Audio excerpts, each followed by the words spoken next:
In this video, Daniel Scranton channels Saint Germain, and we answer questions that humanity needs to understand. And I think I even asked Saint Germain, so why do Ascended Masters always work with Archangels? And he says something like, because we're neighbors. You just gotta love it.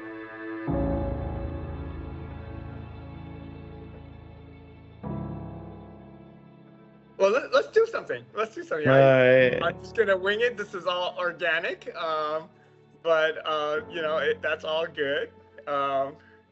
Okay. So, why don't How you was just Egypt? bring in Egypt? Egypt was terrific. So, I didn't tell you this, but I was working with another channeler, and we had this thing where I was supposed to go to the Great Pyramid in the sarcophagus and bring down the seventh violet ray. And and they said that when I do that, they said just don't have any plans. You're just going to follow your intuition, and you're just going to let it come to you. And I went with the Lunya, and she prepared this whole group thing, but I was kind of operating on a secret mission or an independent mission. I was part of the group, but I was there because I was supposed to be in the sarcophagus to do this thing. And they said that when I'm there, I am to call in Saint Germain and Archangel Zykiel.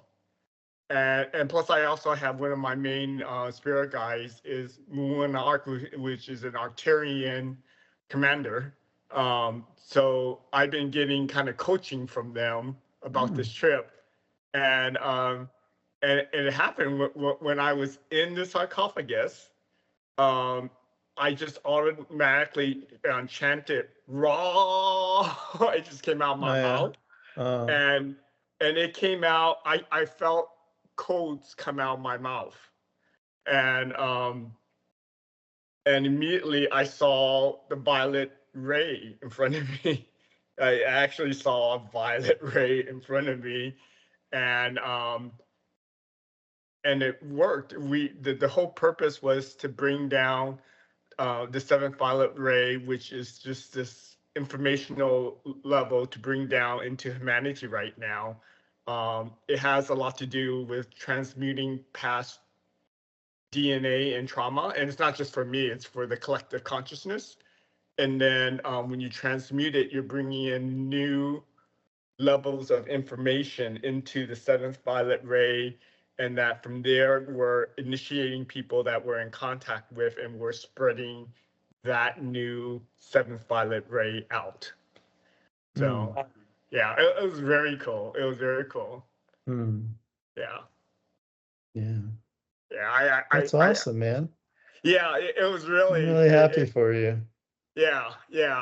I mean, there's just so many great things about that trip, and in general, and I mean, I mean, this is great to just talk to you about this, but we're doing a lot of woo-woo stuff around the earth. We're connecting the grids, right? The pyramids are all lined up. They're lined up around the earth's ley lines, and they're lined up in pyramids that have been set up by extraterrestrials, basically. Right. And by us, and it's not, it just been happening throughout the ages, but right now it's a critical pace where a lot of us are going to these ancient sites, and we're activating them in a way that connects the grid pattern. And it's not to say that I was the first one at the Great Pyramid. There are a lot of people who have been at the Great Pyramid to activate. We're all activating our piece that was foretold that we're going to activate. And we're all coming together during this age right now, and we're doing that throughout the world at this critical period, and it's to help humanity raise into the fourth density. So that's why at the last channeling, the creators told me to, that number one on my list is go to Peru, and I actually kind of knew that because I actually, even before they said that, got my application into Alunia. She's actually magically. She's doing another one. Yeah, but this time in Peru. She's doing another one in Egypt, but she's doing the one in Peru. But what I got downloaded was that the one in Peru, it has to do with genetics. It has to do with modifying the human genome, because right now we're all moving into that crystalline body, so that it has something about that site is where the activation is going to be for humanity's genome worldwide. And that site right now, I don't know how much you're into dragons, but dragons are really big this year. They now like are coming into the collective consciousness. And when I was at the Great Pyramid, I opened some portals and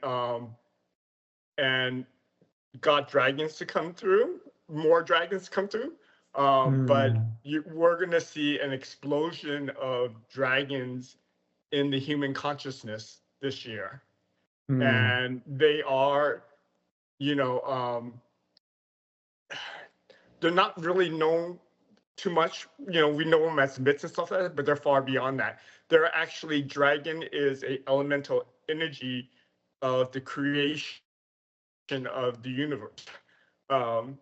You know, there are Arcturians and Palladians and, you know, all these ETs, but the dragons are a different energy form that's more elemental. They're in fact, they're like the formation of planets and stuff like that.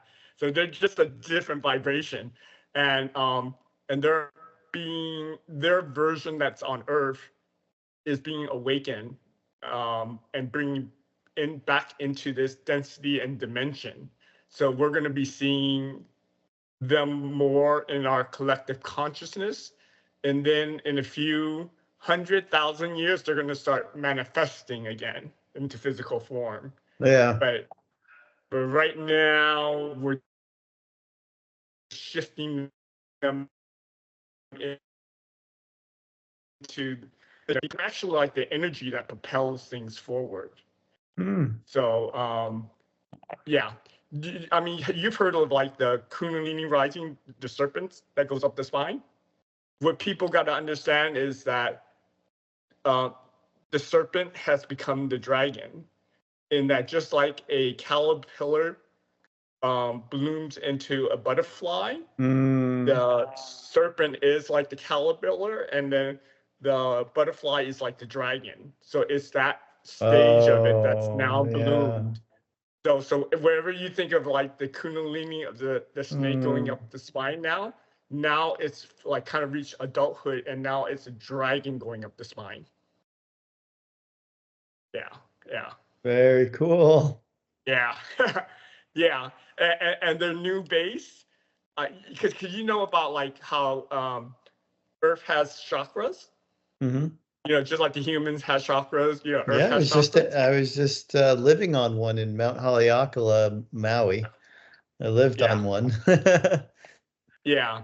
The chakras I get move. I mean, that's why you'll hear sometimes that they say, no, this is the chakra, this is it moves, and I'm getting that it moves with the energy of the earth, which is the dragon energy. It's the ley lines that are like the veins. So I heard like, I felt like before that was really centered or capital, you know, the capital of that was around India, but now that capital is now moved to Peru. That's where the kind of the heart, the new chakra of Earth, you know, and that's where the dragons are kind of. That's their capital. That's something I get, that they're coming through, and that's kind of like their home now. But they're gonna be coming through a lot more in our dimensions and stuff like that. Yeah. It's amazing. Yeah. Very cool. Yeah. So did you want me to channel anyone in particular? Yeah. No. You know, but why don't we just do what we did last time to our greatest good, and you know, whatever they feel is to my greatest good at this point in time. Okay. And how long do we have? Is this for until 42 minutes? Yeah, we have another 42 minutes. Okay, so let's go for it. Yeah. Okay. Yes.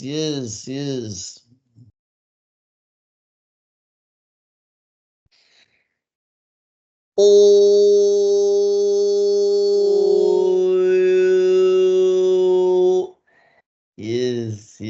is. I am Saint Germain, keeper of the violet flame. Hello. Hello there. Well, you probably already know this, but we were just talking about you. We were just talking about. Yes, yes, indeed. Excellent, excellent. So let's talk about that. So what exactly happened there while I was in the sarcophagus of the King's Chamber in the Great Pyramid, and you were there to help me bring in the seventh ray, the seventh violet ray? Can you add? Can you tell me more a bit about that to add to my knowledge of what exactly happened there? You were receiving well all of the energies that have been left behind in the sarcophagus by so many different beings, including Ra, Isis, Horus, Thoth, all Yeah, of them. yeah, And you were able to anchor in more of that energy to your body, yeah, to express it through your body, and to become a conduit for the seventh ray, with, of course, the help of the likes of myself and your guides, and your facilitator there, Alunya, was also helping. So many were helping with it all. And you did a wonderful job of being that clear, open vessel that you are for high frequency energies. excellent, excellent. Um, I know what I did, but can you describe for people who've never heard of it, what exactly the seventh violet ray is? It's about the connection that always has existed, that's never been severed, but hasn't always been felt by humanity to the divine, and ultimately is there to show humans that they are divine, that everyone and everything is divine. And to be held in that light of that ray is to be in the full acknowledgement of it. It is very similar, of course, to the Christ consciousness type of awareness that you and others like you who are awake want to hold. You want to have that awareness. Yeah. And the seventh violet ray, I assume that it was tied into my crown chakra, right? And that's why the crown chakra is associated with the violet color. Yes, indeed. Yeah. Yeah. While I was there, I felt codes coming out of my mouth and codes coming in me and stuff. And I feel like the codes are for me to distribute, get, Yes, absorb, and pass out. Can that's you right. elaborate on that? Well, not everyone's going to be able to hear your words, are they? They're not going to listen. They're not going to want to hear it. They're not going to have their minds changed, but they can have the activations placed within them for when they're ready by the codes Mhm. that you and others like you can deliver. So that's what you have the ability to do. That's what you're offering to humanity at this time, in addition to your presence, your light, and at times your words to others who are able to receive them. But it's helpful to everyone to be in receipt of those codes that you are now spreading around, very subconsciously, very intuitively, and sometimes without you even being aware that you're doing it. Yeah, that's exactly kind of what I thought was that it's one thing to give the codes by words or knowledge, or you can even do hand mudras to spread it, but you can just give out the codes by being you. I just think about if I smile, that will pass on the codes to them. It's your Yes, vibration, right? And your vibration is expressed a whole bunch of different ways. It's by how you look, how you move, how you talk, how your temperature. It's a whole bunch of ways that you can express those codes. And yes. it just gets absorbed by people to the best abilities and perfection that they can absorb it. Yes, yes, yes. Excellent, excellent. Um, so how do you work with like Archangel Zykakiel? Because Archangel Zykakiel was also a main factor of me in there pulling down that seventh ray. Is it that you guys have a similar vibration in this purpose, and Yes. that's why you guys? We always work with the archangels. Those of us in the Ascended Master realm are always working with the archangels. They're like our neighbors, and some of them are better suited to help in certain ways, and they step up when that is the case. And certainly they did in that moment. Yeah. Well, I know there is no hierarchy, but so what is the difference or to categorize archangels versus ascended master? I mean, is there a useful way of categorizing one bucket over the other bucket?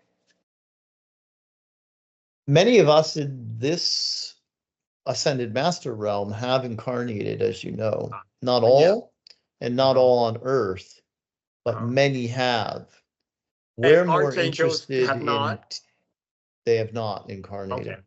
Gotcha. Okay.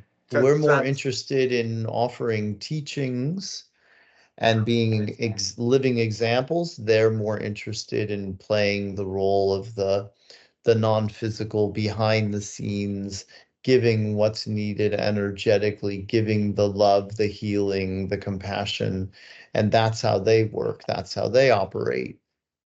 yes, yes. Um, Prior to you coming on, I was telling Daniel about dragons, and I love dragons. I feel like they're part of my lineage in a cosmic way. Um, can you elaborate on that?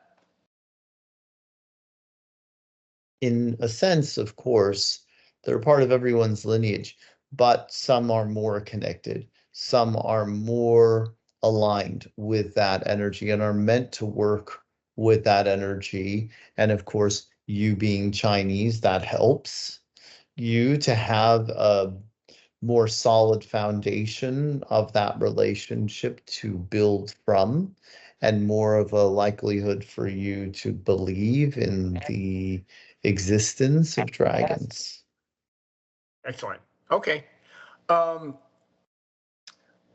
can you tell me a bit about activations? So I have gone through a lot of different activations with a lot of different channelers, and I am kind of at the stage where I am consciously now activating other people. Uh, is there anything that you can help me in my progress of that goal? There is that ripple effect, isn't there? Once it happens to you, then you ripple it out, spread it out to others. And as you already pointed out, you're doing it through a smile, you're doing it through a kind word or a kind deed. And when it comes to working with other people, you can do it consciously if you want to. You could create light language activations if that's something you feel inspired to do and to share with others. And you can offer activations to others in a variety of ways, including just sitting with you or listening to you or receiving whatever meditation or message you have to give to a person. So it is entirely up to you what you do with it on a conscious level, but certainly you're always offering it. You're always offering the activation. Yeah. And in terms of like the method, I I just follow my joy or what I find interesting, correct? And then that's, whatever lights me up, so to speak, is kind of what gives it juice and power to be Yes, activated. And yes, then of course the other person is a free will participant of how much they receive. I mean, yes. I just put it out, and then everyone has their own self sovereignty bubble of what they're going to receive in. Indeed. Absolutely. Yeah. Um, Can you tell me a bit about hand mudras in order to activate people? I've seen others do it, and I kind of have a intuition of doing it. I feel like when I do hand mudras, it's pulling down codes, but it's also spreading codes.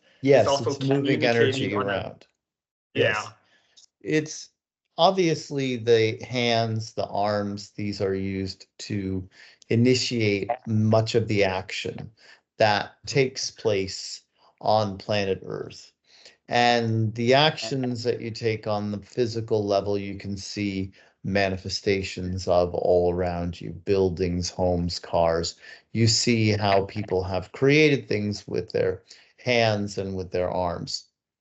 You also have the ability to create on that energetic level. And you do have the ability to take codes in, move codes around, open portals, send light, send activation, send healing, as people mhm, have known for many thousands of years, through the hands. And yeah, so you don't always need to know why your hand is doing what it's doing in yeah, order to have the impact, to have the effect that you know it can have on a person. And certainly a mudra is a symbol, but it also can be something that helps you in your physical body to acclimate to the energy and also to spread the energy around both within you and outside of you. yeah. On the issue of like healing other people, what I kind of got is that while it's useful to study the human body or meridian points and stuff like that, because those are in some ways like permission slips to help you kind of get through to the other person, help them. I can just kind of follow my intuition and just see where my hands take me or where I have Yes, the incentive to touch or not touch or to use vocal sounds in order to help heal a person yes. if that soul wants to get healed. Yes, indeed. And that's a Yeah, big if. If yeah, they're ready, if they've received enough from the illness, the malady that they're experiencing, yes. yeah, yeah. Um, Okay. And is there anything I can do to supercharge or to be at my optimum self, or am I basically doing that right now by just learning, absorbing, bringing me joy? That's actually what's going to make me grow and develop that skill, so to speak. Yes, and to make sure you're just taking care of the physical vehicle because you're doing everything that you know you need to do psychologically, emotionally, energetically. Just take care of your physical vehicle and keep being in that space of expecting the next upgrade, the next activation, whatever it is next for you. Just be in that space of expecting it to come so you relax. You don't put too much pressure on yourself. You don't try too hard. You don't push and you don't try to get ahead of yourself, try to get further along than where you need to be, because if you trust that you always are where you need to be, then you can relax more and open up more to what's coming. Excellent, excellent. I was just talking to Daniel about traveling to sacred sites and how I kind of like feel this calling to go to some sacred sites on Earth, in particular the chakras of Earth, and do some energy work on the ley lines or the dragon lines in order to help the Earth. And I don't want to say the word help the Earth because the help Earth doesn't need our help, right? It's just maybe to I you know. No, the earth doesn't need your help, but the humans on earth do. And you're using earth like an instrument, like a musical instrument, Yes. because Oh, the musical instrument needs you to uh-huh. express using it, to send the sound out using it, to send the energy out using it. So does Mother Earth benefit, or to put it another way, humanity benefits from you using the instrument of Mother Earth to send out the energies that you are best at doing. You're the best person to do it, and they are all in the right position to receive it. Whether they do or not will be determined by them in the moment, but you'll do your part. Yeah, I mean, what I got is that because I am in a physical body right now, I can take use of that physical body and use my voice or use my hands and bring it down into this physicality to help activate those energies and get them flowing, so to speak, to do what you just described there. Yeah, Yeah. indeed. Well, I think the creators last week told me that number one on my list, if I choose to go there, is Mount Picchu in Machu Peru. Picchu, Machu yes. Picchu, yeah. Um, is there any? Can you tell me about what is the purpose of that? I think it has to do with the genetics of lining up the genetics for humans to raise into the fourth density. Can you tell me what you sense is the purpose of it? And then can you also give me some hints about what I should be doing? You'll receive an up-leveling of your consciousness just by being there, which will then open you up to even more that you can receive, that you can run through your physical body, and you will continue to do the grid work from that particular point on the grid to spread more of that energy out to the rest of humankind that they need, that they're benefiting from having. Not everyone on Earth, of course, has the opportunity to travel to Machu Picchu, and not everyone has the awareness of the significance of that site. But of course, there's a lot of ET energy there. There's a lot of a need right now for prepping humanity for ET contact, and you and Daniel and others are meant to be doing that work of prepping humankind for the ET contact that's coming. Is there any particular ritual, ceremony, or there's another word for it, or organization that I'm supposed to do there? Or do I just follow my intuition once I'm there and it will come to me? Yes, it's much better for you to just be open and be spontaneous than to think, oh, this is something I need to do, and I had better make the time and get the space to do it, or else. You know, that you will always be benefiting from following the spontaneous impulse in the moment that you're getting, the intuitive hit that's saying, here's where you stand, or I'm open to whatever is going to serve me the most. And so it does, and you do, and you'll have a wonderful time there. Yeah, yeah. And what I also get is that it also is great practice for me to more tap into my inner self and communicate, because it gives me a really objective purpose to focus and do that. Because ultimately, the best information is for us all to go inward and hear it from ourselves, internal self, correct? Yes, yes, indeed. Yeah. Um, Last week, the creators also said that number two on my list of sacred sites to visit is Mount Shasta, which I Yes, completely said, yeah. Mount Shasta is a chakra of the earth, and yes, we were discussing that there are Lemurians still there in Telos in the city inside the mountain. that's right. That's Yeah, right. and so if I go there, is it to do similar energy work like in Peru, or is that a different purpose of maybe meeting some Lemurians there? Or can you give me some insights about what to hope for or expect in that visit to Mount Shasta? Giving yourself an opportunity, no guarantees, but it's certainly an opportunity for your own ET contact experiences there. Yes, that's a big part of it. And also to feel the energies of the chakra point there, to receive a even broader opening of your throat chakra and an activation and upgrade to your throat chakra. Okay.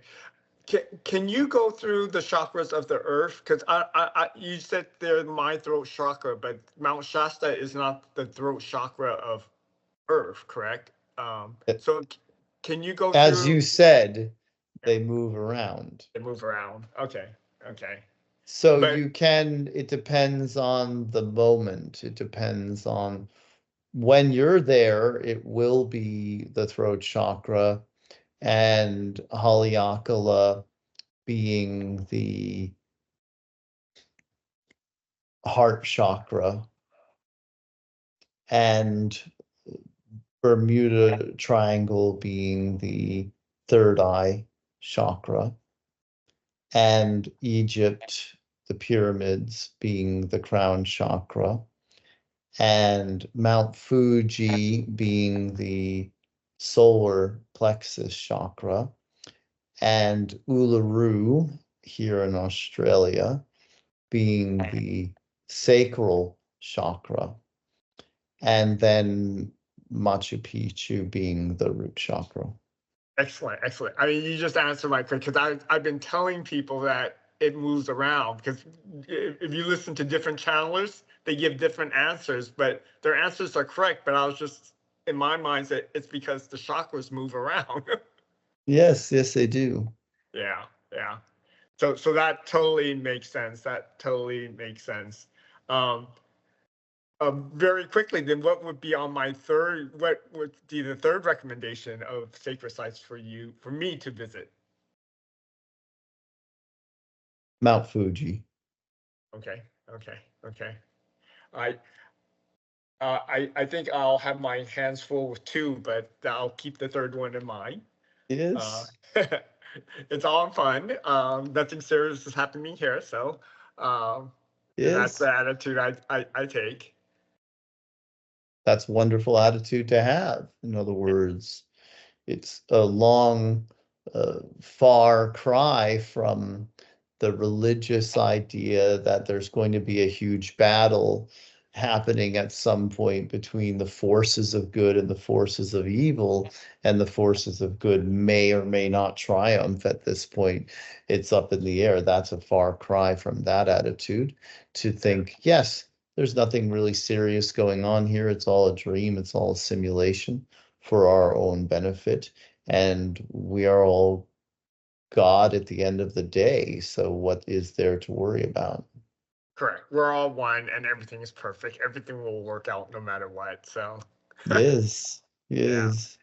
Well, that being said, I do hope that we're on a timeline here where ETs, many different species from higher densities come and help Earth people along. Help us grow into the fourth dimension.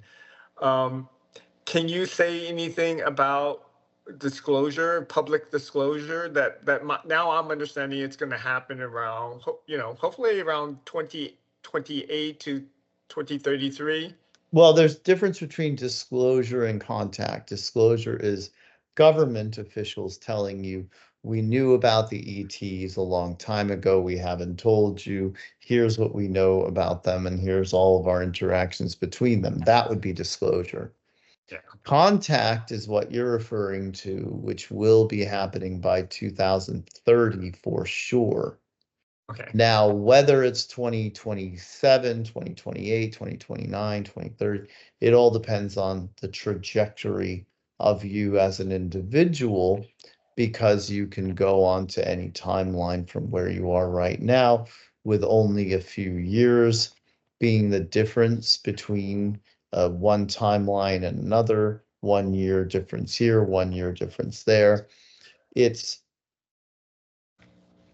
inevitable, but how it happens and when it happens, that's what's in the air. And you are the determining factor in your own experience of the future from where you're standing right now. That's actually a good issue to delve a little deeper on, is that, so where is that space between the timeline that I create and the timeline of collective consciousness? Meaning, like, if I There's a raise my collective consciousness no matter where you go. There's always going to be a collective consciousness. No matter what timeline you're on, there's a collective consciousness, and then there's a collective consciousness of all the collective consciousnesses. So yeah. there will always be that for you to experience as the individuated consciousness of source energy that you are. So the best way for us humans, while we're in our human bodies, to function is just kind of forget about the collective consciousness. The only thing that we're responsible for and can affect is our consciousness. So if we shift to a timeline, we don't need to worry about the collective. You don't need to worry consciousness. about what someone else is doing, Yeah. what someone else is thinking, what someone else is believing. No, you don't. Yeah. But if it affects you, if it's triggering you, then you need to know why. You need to give yourself that education in that moment of saying, all right, why am I feeling the way that I'm feeling about what it is that they're saying or doing? How do I accept it? How do I bring myself to that place where I can actually forgive that person and perhaps even offer a healing to that person, because that's really what they need right now. They don't need me to just condemn them and say, I'll get even with you by leaving your timeline and your reality completely. But instead you say, there's something for me in this to grow from. That's actually a very interesting point, in that I know that for higher dimensional for beings that are service to self, that are corrupt and the best way of dealing with them is to shoot them love. Just shoot love and That's positive absolutely vibration. correct. So that's the best thing that we can do for earthlings that we disagree with, who are messing up the world and killing other people, is we just shoot them love, right? I mean, it's the same Yes. strategy of whether or not you're dealing with evil extraterrestrials Right. who are service to self, or the masochistic, individual on Earth, is that you just shoot them with love, and you just shoot them with love, and then let them drift out of your bubble, so to speak, because they can't be of vibration if you're high and loving. That's right. Yeah, yeah. Beautiful, beautiful. Um, is there anything I can do to help with the ET? Well, I guess we covered that. Everything is just me, right? Everything is just my being ready That's for right. ETs and being happy and having a high vibration, and just doing my stuff, and then that will put me in a timeline where Yes. they come and everything works out beautifully. Yes. Yes. Yeah, yeah. Okay. And then And you know this much, you know they're coming, so you can relax yeah. and you can ask yourself the question of, well, what role do I want to play in this? And how can I help? And Yeah. what is it that I'd like to experience personally? Because that's my creation as well. I'm creating my experience of this, and certainly there are beings I'd like to connect with and things I'd like to feel in my body that I know that I will feel when connecting with certain ET beings. There are certain experiences I'd like to have, places I'd like to go, things I would like to witness and be a part of. So you can make all of that a part of your manifestation, your desire for experience. Excellent, excellent. Those are all very good points that I actually did not focus on, but you're absolutely correct. I was going to take it into a little different direction, in that I've been finding like a lot of my time is devoted toward helping my friends understand ET, accept ETs, and and now a lot of them are starting to see ETs, and they're actually being visited by ETs in their dreams and stuff like that. And I've been trying to tell them that that's how it works, in that the ETs are going to come to them in a very soft way, that they're not going to appear right before them because that would freak them out. So they're going to come in their Yes. dreams and in a trance-like state, and they're just going to subtly introduce themselves to them. Yes. And Yes. yeah. Along with kind of like sightings in the sky that are, the sightings in the sky are first going to be like a question mark, because that's how the human can adjust to it, is by seeing something and Yes. go, okay, maybe it is, Seeing maybe it something in isn't. the sky exactly Yeah, will help yeah, the average person. yeah. Yes. Yes. Yes. And we're all going to get in there. Um, Yes. like one issue for me right now is politics, and the way the world politics seems to be, I think, in a very service to self mode.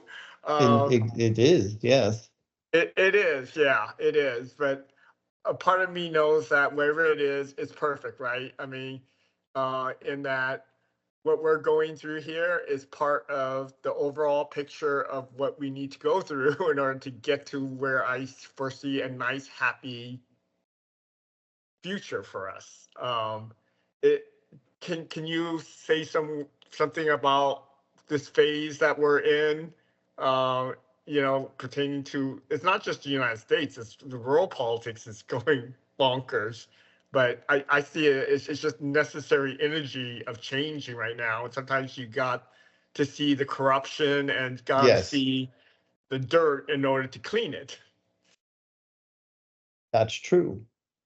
And it is true that there's a lot of hero worshiping going on as well. There's a lot of people coming to realize that, for example, the situation in the Middle East with Israel, Palestine, Gaza, that's all more complex than they may have thought that it was before. So that war, as terrible as it has been, did help to illuminate a lot of minds about people thinking, I'm on this side, this is the side I should be on, these are the people who are in the right, starting to question that and say, wait a second, it's much more complex than that. There isn't one side that is free of all guilt and all blood on the hands, and we need perhaps not to be throwing a lot of money and weapons at one side to support it because we believe they're in the right, but instead to see how we can help these two sides sit down and talk about their differences and how they can live together harmoniously and get past this religious holy war that's been going on for so long now. And yes, that's the kind of thing that you're getting with a Trump presidency as well. More people, of course, thinking they're on the right side will have to come to the realization eventually of seeing, well, no, actually, this hasn't been. I've been ill-informed. I've been disillusioned. I've been seeing this person as a hero and a savior rather than a human being who has an agenda. And all of that will shift within more individuals who've put so much faith in Donald Trump because he's rich, he's famous, he's a celebrity, and he says whatever's on his mind. And those are the things that a lot of people are, why they're enamored by him more so than because they've really taken a good look at his policies and what he believes in and what he's truly all about. So, and the same with Musk and the same with others who are in these positions of great power because they've had great wealth, and a lot of that wealth has been handed to them as well. So it's true that there will be a lot more eyes being opened and a lot more people saying, hey, wait a minute, why do I continuously put my faith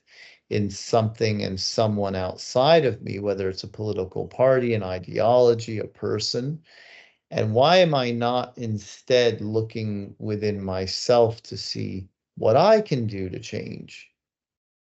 Because ultimately, when in the Wizard of Oz, for example, when it's shown that everyone having faith in this wizard is silly because they all had it within themselves all along. Dorothy had the ability to go home. The Scarecrow really did have a brain, and all these things that they didn't think they had inside of them, they come to realize that they've had.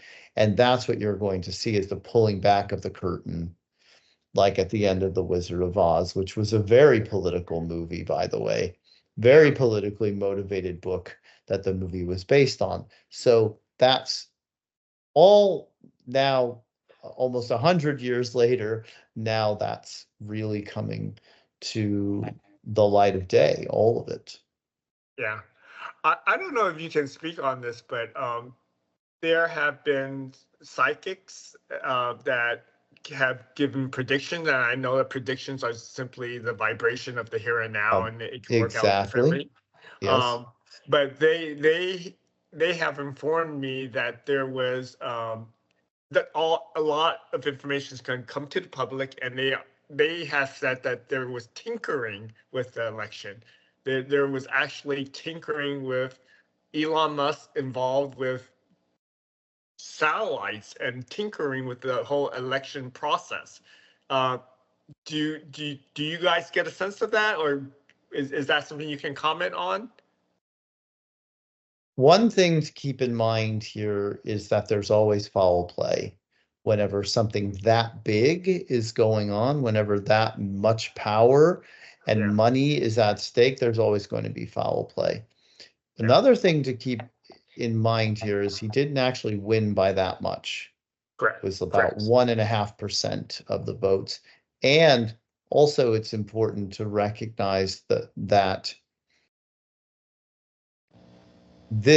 the end result is always going to be what the consciousness is offering. So this is the reflection to the United States and the rest of the world that was needed. This is a necessary type of global event, because if Kamala were elected, then a lot of people would have been very happy to go about their days and lives and sit on their hands and not worry as much. Yes, not push themselves as much to say, all right, what can I do? How can I help? What's my role in bringing about the changes that I want to see in the human collective consciousness? Because having hundreds of millions and even billions of people doing that is much more powerful than having one person signing their executive orders upon entering office. Yeah. Excellent. Yeah, I mean, I feel like this is not just a U.S. issue about the election. It's a NATO issue, and it's going to grow worldwide, that we're going to find out corruption in the election process worldwide that's going to make whole big public, the world, wake up and really get its act together. Yes, and really the last 3 presidential elections in the US, the idea of cheating has been talked about after the fact, whether it's the Russians and Facebook influencing 2016, or all the claims against the different voting booths and things that were made in 2020, and now these claims about satellites. So you are seeing that, yes, there are, and of course, laws that are passed in the US making it more difficult for certain people to vote, and gerrymandering and all these things that are done to try to give one side an advantage. So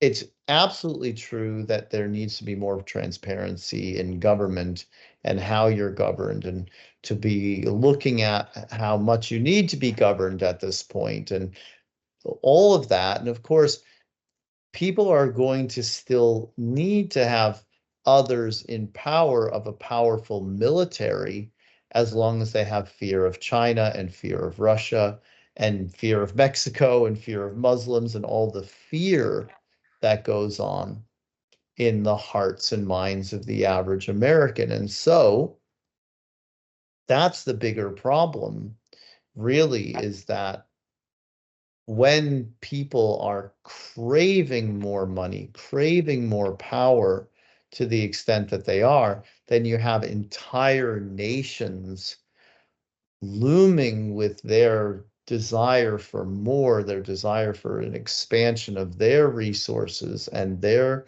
monies and their power and influence. That's something that each individual can look at within themselves and say, why do I need another car? Why do I need another house? Why do I feel like I need more clothes in my closet? Why do I feel like I need more tens of thousands of dollars in the bank to feel safe and secure and to feel powerful and to feel like I'm going to be okay and my family's going to be okay? And why can't I just trust that I'll always have what I need and that I have enough and I can appreciate what I have?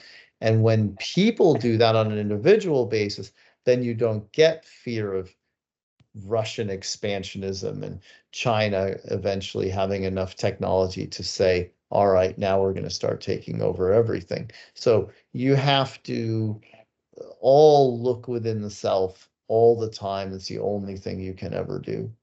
Yeah, excellent. Yeah, yeah, thank you. This has been very useful. I mean, my takeaway is that just focus on me. We should all just focus on ourselves internally and just bring out the joy that we have. And that is what will correct the outside world. It's what's inside us that will make the outside world better. Yes, indeed. Yes, Excellent. indeed. Very good. Wonderful conversation. Love it. I am Saint Germain, keeper of the violet flame. Thank you. Oh.